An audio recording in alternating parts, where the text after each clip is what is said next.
Hello guys, good morning. I hope you fine wherever you are. The first, some there is no the most beautiful sentence to say in the spring morning except to pray and thanks into our good Allah Subhanahu wa Ta'ala. Because of His mercies and blessing, we can make this video my daddy in English. Yeah, so I will explain you about agreement, criteria of English sentence, and part of speech. And I hope you enjoy my explanation during I do it. Well, my friend, this sums it is time to explain. But before I start, let me introduce myself. My name is Nur Soleha. I would explain to agreement and all my friend explain to criteria of English sentence and part of speech. Jadi, berarti kesesuaian antar penyusun-penyusun suatu kalimat berdasarkan aturan kebahasaan atau gramatikal tertentu. Contohnya, pada bahasa Inggris, bentuk kata kerja pada simple present tense akan berbeda bentuknya atau penambahan s atau es. Tergantung pada subjek yang digunakan, yaitu subjek tunggal atau subjek jamak. Kemudian subject verb agreement yaitu ada singular subject plus singular verb. Kemudian plural subject and plural verb. Apa itu singular subject? Singular subject adalah subject pronoun he, she, dan it atau nouns yang dapat digantikan dengan he, she, atau it. Sedangkan yang dimaksud dengan singular verb adalah verb 1 plus es atau s, is, was, serta verb parase seperti is atau was, plus verb ing, plus verb 3, has, plus verb 3, has been, verb ing, dan has been verb 3. Kemudian plural subject, plural verb, yaitu dengan plural subject adalah subject pronoun seperti I, we, you, they, dan semua plural nouns. Kemudian sedangkan yang dimaksud dengan plural verbs adalah verb dan verb parase selain singular verb di atas. Kemudian penggunaan concur dalam bahasa Inggris, kesesuaian antara subjek dan kata kerja, di mana terdapat aturan tentang kesesuaian antara subjek dan kata kerja dalam suatu kalimat. Jika subjek memiliki bentuk tunggal, maka kata kerja yang digunakan harus menyesuaikan. Begitu pula jika subjek dari suatu kalimat itu berbentuk jamak. Contohnya itu, Rani was washing her clothes by herself yesterday. Rani sedang mencuci pakaiannya sendiri kemarin.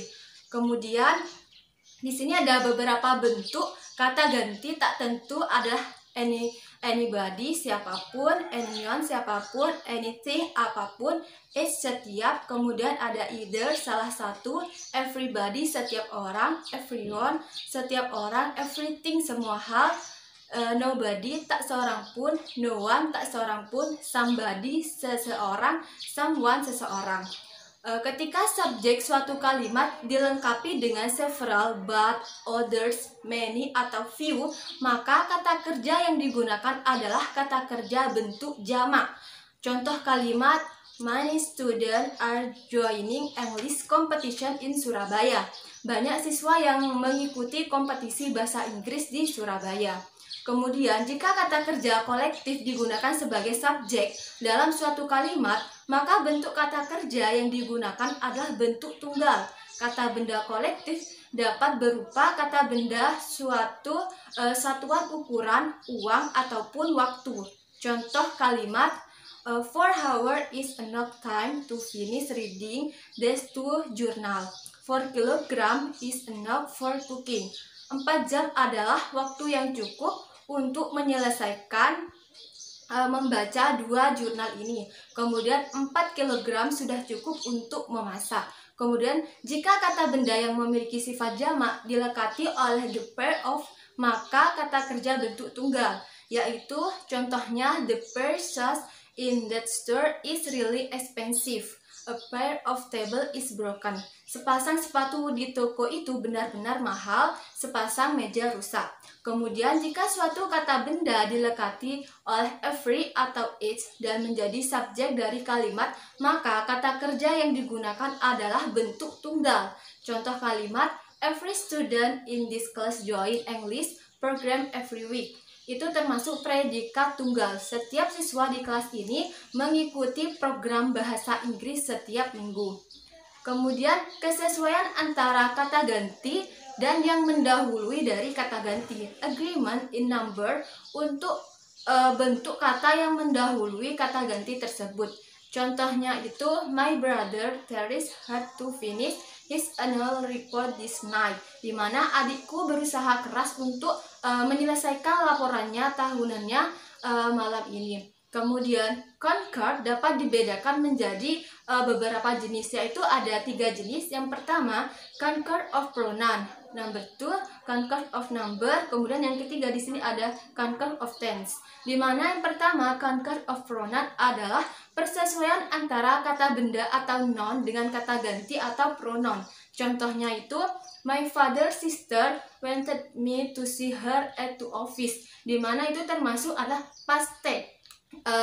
Artinya itu adik ayah saya ingin saya melihatnya di kantor. Kemudian yang kedua, concord of number, di mana adalah persesuaian antara subjek dan kata kerja atau kata kerja bantu. Contohnya itu, one of my friend was absent yesterday, termasuk past tense, di mana salah satu teman saya tidak ada kemarin. Yang ketiga adalah concord of tense, di mana adalah persesuaian antara kata kerja dengan keterangan waktu. Contohnya itu, they go to the movie on Sunday every day, termasuk simple present tense, di mana mereka pergi ke bioskop pada hari Minggu atau setiap hari Minggu. Okay, thanks you. I want to explain to big criteria of English sentence. Simple sentence adalah sentence atau kalimat yang berupa satu klase. Dalam bahasa Indonesia kita mengenalnya sebagai kalimat tunggal. Simple sentence adalah bentuk kalimat sederhana yang menyampaikan satu gagasan yang utuh. Example, there are someone student in the classroom. Kemudian jenis-jenis kriteria of sentence ini dibagi menjadi 2, yaitu yang pertama itu ada kalimat verbal atau kata kerja, verb 1 or verb 2. Kemudian ada present of past, yaitu kalimat nominal. Kemudian auxiliary verb, kalimat dengan be sebagai auxiliary verb bukan termasuk bagian dari nominal sentence, namun ini termasuk pada verbal sentence. Example, Ilham and Nia are reading some journal in library right now.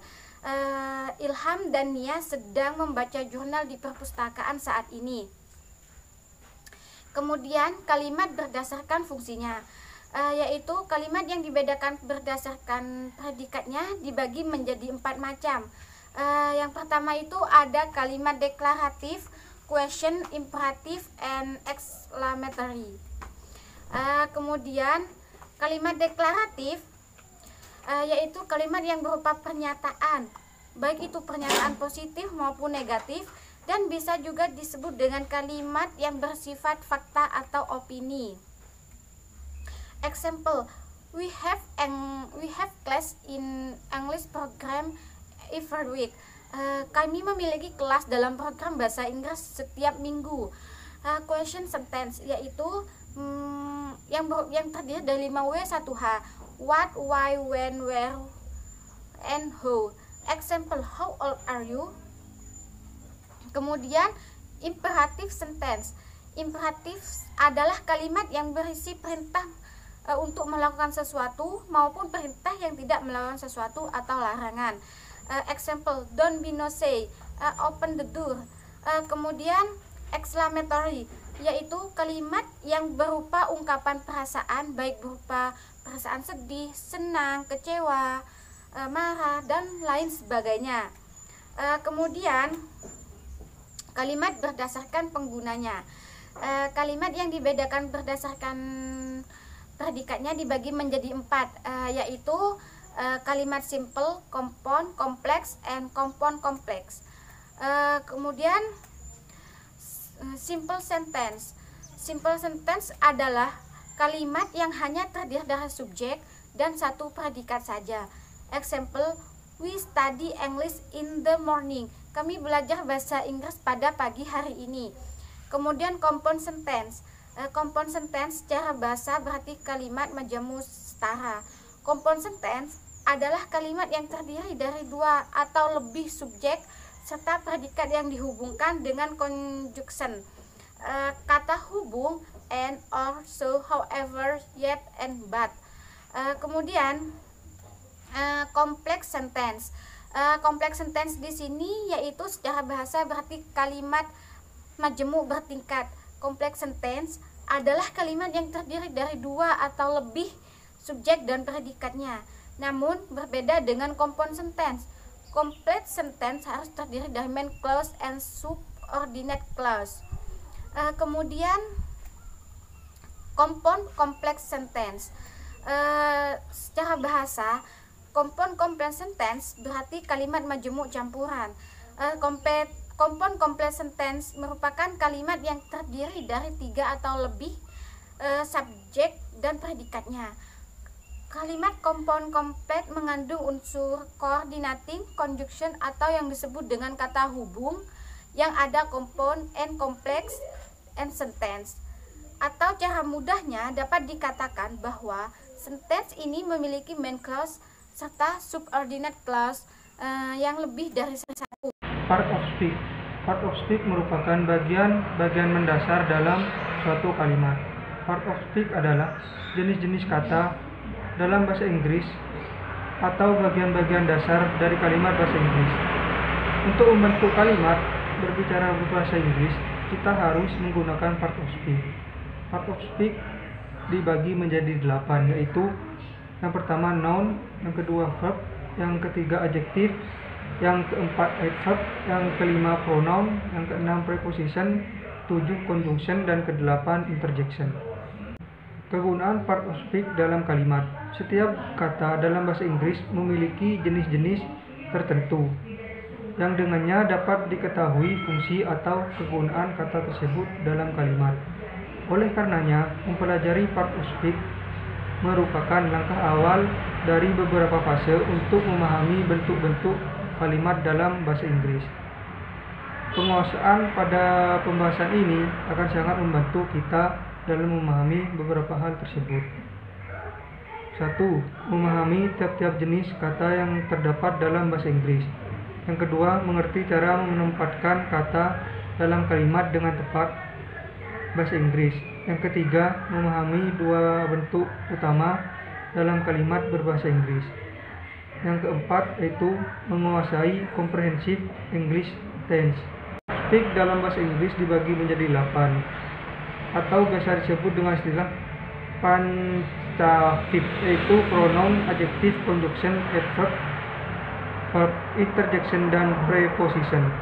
Yang pertama yaitu noun atau kata benda. Part of speech ini berfungsi untuk menamai orang, tempat, benda, atau ide umumnya. Noun didahului oleh partikel a, and, dan the. Noun juga dapat berbentuk singular atau plural dan konkret atau abstrak. Dalam satu kalimat noun dapat berfungsi sebagai subjek atau langsung, objek tidak langsung, pelengkap subjek atau objek dari suatu preposisi. Contoh, dog, cat, horse, student, apple, Mary. Jenis part of speech yang kedua yaitu pronoun atau kata ganti benda. Part of speech ini digunakan sebagai kata ganti noun dalam satu kalimat pronoun. Umumnya berfungsi agar tidak terjadi pengulangan kata yang dapat menghasilkan kalimat yang panjang dan tidak lazim. Pronoun replace the name of a person, place, thing, or idea in a sentence. Contoh, he, she, it, we, they, him, or this, that.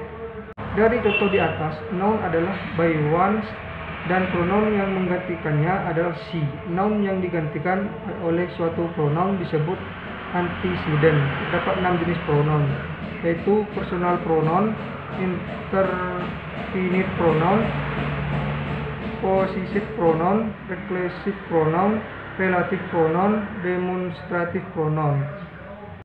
Jenis part of speak 3. Verb kata kerja. Part of speak bentuk ini wajib ada dalam suatu kalimat untuk menunjukkan apa yang subjek lakukan atau apa subjek itu sendiri. Contoh: realis, will, see, look, sing, sit, listen, eat. We study English every day. Kami belajar bahasa Inggris setiap hari. Yang keempat, adjektif kata sifat adalah suatu kata yang digunakan untuk menggambarkan atau memodifikasi noun atau pronoun. Biasanya terletak sebelum noun atau pronoun, namun dapat juga terletak sesudah link verb yang berhubungan dengan indera, sim, testi. Contoh: part of speak bentuk ini: old, you, smart, yellow, good, beautiful, smart, honest, grey. I wear a green jacket. Saya memakai jaket hijau. Yang nomor 5, adverb adalah part of speak yang biasanya digunakan untuk menggambarkan atau memodifikasi suatu kata kerja. Verb kata sifat, adjektif atau adverb lainnya, namun tidak pernah mendefinisikan suatu kata benda. Contoh: well, very slow, get, honest, really, badly. Dian cook the really well. Dina masak nasi dengan baik. Yang keenam, preposisi adalah suatu part of speak yang berada sebelum noun atau pronoun untuk membentuk suatu frasa yang memodifikasi kata lainnya dalam satu kalimat. Oleh karena itu, preposisi selalu menjadi bagian dari suatu frase preposisi. Contoh: but, after, to, on, in, at. I live in Jogja. Saya tinggal di Jogja. Yang ketujuh, conjunction kata penghubung. Part of speak yang ini berfungsi untuk menghubungkan kata frasa atau klausa dan juga untuk menunjukkan hubungan antara elemen kalimat yang dihubungkan. For, and, at, not, or, yet, so. Contoh: reading and writing are the two action I like the most. Reading dan writing adalah green. Jenis part of yang terakhir, 8, injection kata seru. Part of speak bentuk ini adalah kata yang digunakan untuk mengekspresikan tingkat emosi yang berbeda secara tata bahasa. Biasanya dilihat sebagai bagian yang tidak terkait dengan kalimat utama. Contoh: he, hello, you, me. Contoh: wow, the scenery is truly magnificent.